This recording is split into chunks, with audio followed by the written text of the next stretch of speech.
Hey everyone, John Henry here, Slingshot Futures Trading Group, SSFTG. Welcome to the video. In this one, we're going to be doing a candle-by-candle market psychology, but I wanted to try doing something just a little bit different, a little twist, if you will. So instead of doing the candle-by-candle on the S&P, which I'll do, again, I'll keep doing those, don't worry, I wanted to try doing it on a stock like Apple, or something that could be actively traded in a different sector, just to give an idea of how this can apply on all different time frames. I prefer utilizing this style of trading on RTH charts, meaning regular trading hours. That's the times that the markets are actually open, so these start at 9:30. So when I'm looking at this, we're starting off with this relatively large move to the upside, and if we look at where the market actually opened, right? The market opened here. Yesterday's close was down here, and if we look at yesterday's high, it was right there. So they have barely, but they have an outside gap to the upside. Not only is an outside gap to the upside, but there is a monstrous amount of bullishness that's coming in, demonstrating that, well, obviously the bulls have something going on here that's showing, they're trying to get a breakout. And keep in mind, if we zoom out, it's not like they're just breaking out of the shorter term range here. They're breaking out of everything. So realistically, do I want to be a buyer way up at the top? At the high of this bull bar? Not really. Not if I don't have to. I would rather try to buy a little bit of a pullback. Well, no such luck as far as a pullback is concerned. We get more continuation to the upside. And if we look at the overall structure of things, going from this candle here to here, that will give us an idea in terms of what the volume's looking like. Whoops, I don't want yesterday's volume. Just today. There we go. We've got the POC, which is closing basically directly on top of these candle closes. So, I mean, if the bulls are trying to get something going, they're not doing it very well. And if the bears are trying to get something going, they're kind of defending the highs, but they're not really showing up to the party. So, really, this is kind of demonstrating that bulls know they don't want to buy way up in the stratosphere. They want to buy a pullback, but they're just not necessarily getting it yet. And we're seeing the volume kind of clustering up around here. Another bull bar, another new high. It's demonstrating some pretty good continuation, but a lot of bulls would like to see a bit more pullback. Still no such luck. We've got an inside bull bar now, going a bit more wedge-ish, if you will. Let's continue this further forward for the volume. And we're now closing above the POC. So the market's demonstrating that although it looks like it's hot garbage, it is breaking above these highs and showing that they've got a really good shot at keeping things going.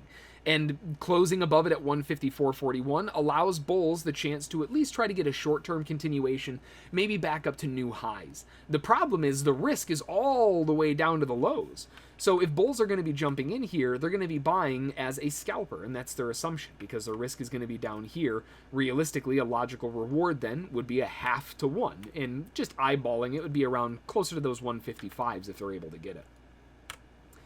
We've got an inside bull bar, and we can see bulls are continuing to pick up that volume off of that POC and trying to drive the market further up. Yet again, the POC did move, but they closed above it. So the bulls are still showing that they've got some strength here. They're trying to get something going. There's been no pullback, and now we have an inside bar inside another inside bar. That's an II pattern, if you're not familiar. A lot of traders will try to get breakouts on those types of patterns. So this might be the spark to try to get that rip up to the 155s and keep things going. They made it up to 154.82. Lots and lots of wick, though. Look how they're closing on this.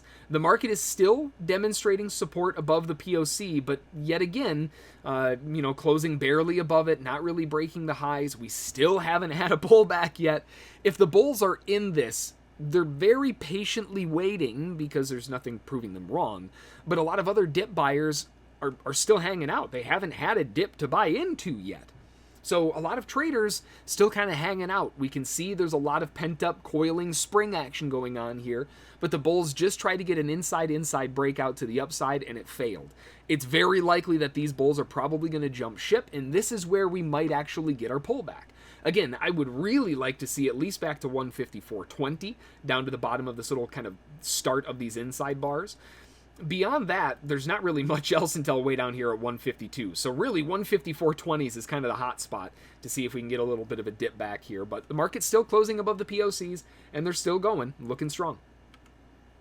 Ooh, okay, nice pullback all the way back down. Big bear bar to the downside, closing at 154.10. Now, the fact, or no, 154, yeah, 154.10.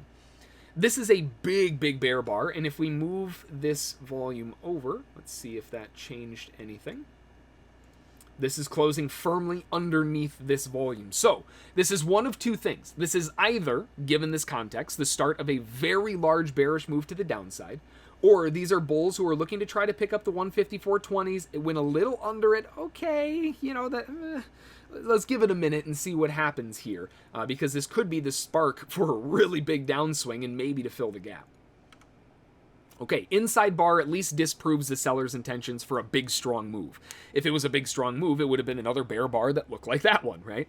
They didn't get that. We've got an inside doji that doesn't necessarily prove anything per se, but if we drag the volume a little bit further, the market's still trying to hold underneath it. It's closing underneath it. If anything, maybe buyers want to show up underneath the 153.90s, but I'm very kind of intently watching these 154.20s to see if they're able to get back above it. They still haven't been able to close above, and the POC is still above. It's causing some problems. The dip buyers who bought the close of the bear bar obviously had to pop all the way up to 154.40, so a solid, 30-cent move or so. But still kind of an inside bar. I'd rather wait. Okay, now we've got another inside bar. Man alive, another inside. But this one is in a little bit of a different scenario here. We've got an inside after a potential washout has now formed. And if we zoom in a little bit closer, that washout was redefended when it came back. So, I mean, there's going to be a lot of bulls looking to get a break above the 154.40s, and, maybe now they can get that finalized rally up to the 155s. Either way, the bulls are looking for a continuation above this because they know they don't have to risk a whole lot, but the reward offers up a pretty big move if they're able to get it. Very strong bull bar closing above the POC. Let's see if it changed, though. Still closing above the POC, so incredibly good context. If the bulls were looking for that follow-through, like the bears were, the bears didn't get it. The bulls are getting it, right? They got that breakout. The earlier inside bar, this is the kind of candle that they wanted to get, but they didn't get it, and they failed. These bulls, they're not failing, so chances are we're probably going to keep going. We're also closing above the POC, so any shorts who are using that as their bias to the downside are going to look to start jumping ship if it comes back to that POC as a zone of support. So now these 154.50s down to 40s or so are becoming the zone of support, and potentially even all the way down to the close of the bear bar for shorts getting stuck at break even. We've got another bear bar closing in, and that bear bar is closing above the POC, which is fantastic because that's further demonstrating that, well, the bulls are still in control. But let's double check. The modified POC is closing directly on top of it. It's still not closing underneath it as expected. The bulls likely still have something going here. And if you look in, we also have some candle gapping going on from the inside breakout. So they haven't fully pulled back to invalidate the entire thing yet, and it's looking incredibly good for bulls to get another pulse. Another really, really nice bull bar. Now, if the POC traders who were short, right, if those sellers were short at the POC and they weren't sure, hey, I don't know, it's on the POC, let's see, what is it doing? Well, now they know, right? It's broken above the highs. They know that they're wrong. Their hope now is that it pulls back to that POC again or around there so they can jump ship. Otherwise, bullish breakout above the highs, 155 is the objective. We go up 154.82, same high, pulls back a little bit down to the 60s, doesn't test the POC. Let's see if that POC changes a little bit, though. Nope, it didn't. And now you can see we've got some open clearance. There's some open space here. We're starting to gap away from the POC after the sellers made a valid attempt. So realistically, shorts are in a real bad way, and longs are still looking for that pulse to the upside. There's the POC bounce. They got it. They got the test back to the POC. They got the rejection off of that zone. All of the shorts who were potentially short, well, they jumped ship. Continuation to the upside, really, I mean, it's looking great. 154.81, 155 is the upside objective. Doesn't really do much. Makes 2 pennies to a new high at 86. Pulls back a little bit. Still hovering above the POC. No real change, though. Bulls are continuing to go up. In the last bull engulfing candle that formed, the fact that it did actually trigger, right? It did make a new high. So those bulls are in. Those longs are in. They're looking for a continuation to the upside, and they want to see this thing keep on going. More bullishness higher. Can they get the 155s? 154.97. $154.98. Oh no, the Walmart special pricing. $154.98. We'll fast forward it a little bit here because it's getting towards the end of the morning session for Apple here at 10:50. But we're pulling back to the POC, and this is where the bulls are really going to need to hold it. This is kind of that impulse POC, if you will. Let's drag this a bit further up to the new high. They're holding it so far. Now they're churning underneath it. That's a bit of a problem. They closed immediately back above it. That's a great sign. But remember, we just missed 155 by 2 cents. That's a bit of a problem. Nice bullish rallying to the upside. Can they keep it going? They've got good bull bars, good candle gapping to the upside. Ugh, okay. That's not a very happy candle. But we do still have bull candle gapping to the upside, so there's a chance that they can keep it going. Okay, real strong bear bar. That's not great. Lower high potential now, starting to reverse back off. Maybe this is a wedge for another continuation. Maybe the bulls want to pick it back up.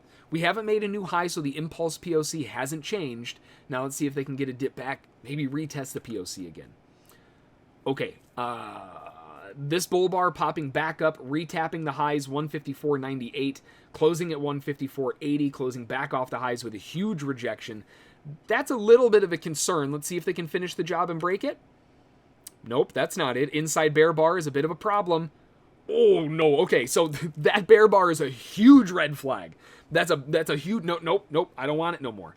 The bulls who were in looking for that continuation pop to the 155s, they got a lower high, pulse down. The next time it tried going higher, it was another lower high, pulse down.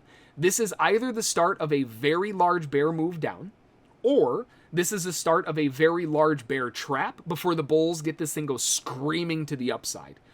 If it is a bear trap, meaning go down first, that's what I would want. I would want the bears to get triggered in, and then for the market to go bull engulfing and take them all out. Or we get the short move and it collapses back to the downside again. Given this incredibly strong bear bar, multiple inside bars, again, the bulls failing. This is kind of the teeter-totter here. Okay, bears are starting to pull back. We're breaking out of that wedge structure a little bit. Really breaking out of that wedge structure a little bit. Bulls have an incredibly weak bounce. Maybe this is an ABCD corrective phase back to the moving average. So bulls will be buying underneath the 154.40s if they can get it. Not exactly the continuation they really wanted to see.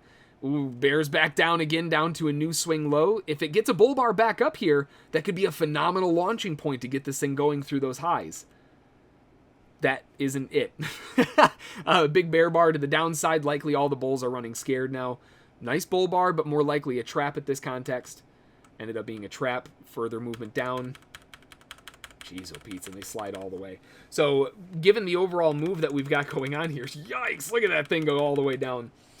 Really good, kind of cool example of how you can use these candle-by-candle mentalities on any market. It doesn't matter what market you're looking at. They offer up the mentality of just going candle-by-candle and understanding what is happening behind the scenes. And it really gets you kind of looking at all different perspectives. So, hopefully you found it useful, interesting, and maybe a little bit entertaining, something new at least to play around with.